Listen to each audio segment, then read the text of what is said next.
Bonjour à tous. Alors que vous marchez dans la vallée de l'ombre de la mort, il est vital pour vous de savoir que Dieu est avec vous et que la main de Jésus-Christ est sur vous. Aussi agonisant que soit votre cas, laissez-vous réconforter par la foi qu'aucun plan du diable ne pourra jamais prévaloir dans votre vie tant que Jésus en fait partie. Mais si vous n'avez pas encore accepté Jésus-Christ, qu'attendez-vous? Prenez la décision qui changera votre vie aujourd'hui et recevez Jésus-Christ comme votre Seigneur et Sauveur personnel. Parce que seul Jésus peut éclairer votre vie, car en tout, il est capable. Nous avons vu précédemment qu'après avoir violé la volonté absolue de Dieu en acceptant la seconde demande du roi de Moab, Balaam fit tous les sacrifices d'animaux nécessaires pour maudire les Israélites.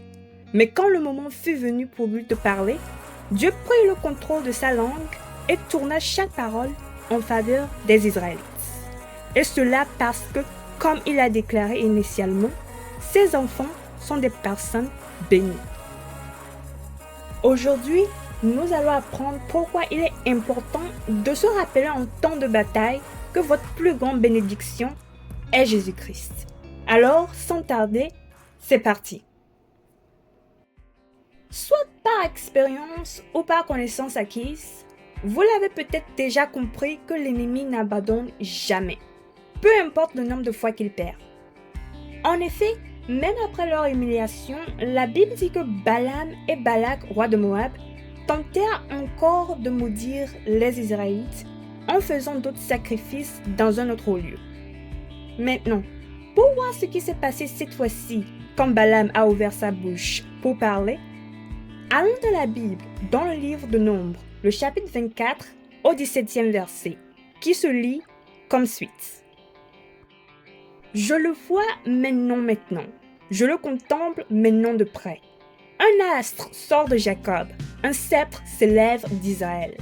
Il perce le flanc de Moab et il abat tous les enfants de Seth. Amen.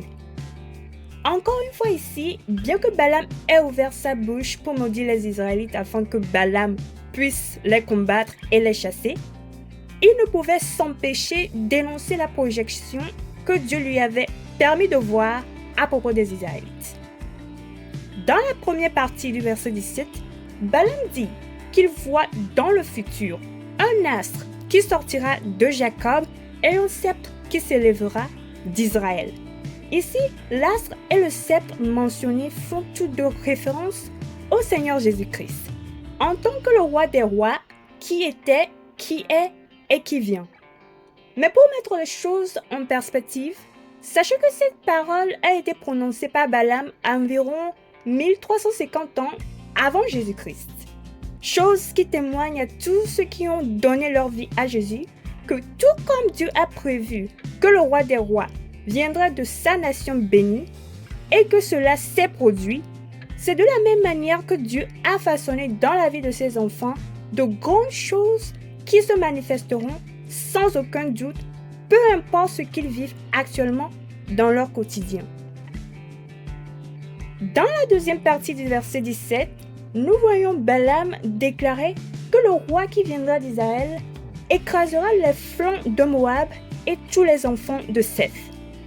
Une déclaration dont vous pouvez être sûr a traumatisé Balak, roi de Moab, d'un côté, mais de l'autre nous rassure aujourd'hui que tout ce qui se lèvera contre les enfants de Dieu sera affaibli et écrasé par la puissance de Jésus-Christ. Et que tous ceux qui sont fiers de provoquer du tumulte et de mener des batailles dans tous les aspects de la vie des enfants de Dieu seront écrasés par le roi des rois.